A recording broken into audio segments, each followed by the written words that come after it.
தமிழ்நாட்டை பொறுத்த வரைக்கும் தமிழர்கள் என்பது தேசிய இன மொழி வழியான அடையாளம். அதே நேரத்தில் திராவிடம் என்பது பல்வேறு தேசிய இனங்களின் கூட்டு தொகுப்பு மரபிடமாகவே இன்றைக்கு இருப்பதை அறிவியல் பூர்வமாக உணர்ந்து கொள்ளக்கூடிய சொல்லக்கூடியது. அப்போ அறிவியலுக்கு ஒவ்வாத மானுடவியலுக்கு, இதான் மானுடவியல், ஒற்றை அடையாளம் என்பது அறிவியலுக்கு பொருந்தாது, மானுடவியலுக்கு பொருந்தாது. ஒரே ஒரு புள்ளியில ஒருவரும் எல்லோரும் இணைந்திருக்க முடியாது. கருப்பர் கருப்பர் தான், வெள்ளையர் வெள்ளையர் தான், மங்கோலியர் மங்கோலியர் தான். அந்த வகையில் திராவிடர் என்பது திராவிடர் தான்.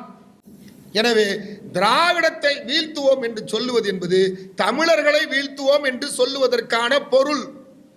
தமிழர்களை வீழ்த்துவதற்கு நீங்கள் திராவிடம் என்கிற அடிப்படையில் கையில எடுத்தால் அது யாருக்கு ஆதாயமாக இருக்கும்? யாருக்கு ஆதாயமா இருக்கும்? அது நம்முடைய எதிரிக்கு ஆதாயமா இருக்கும்.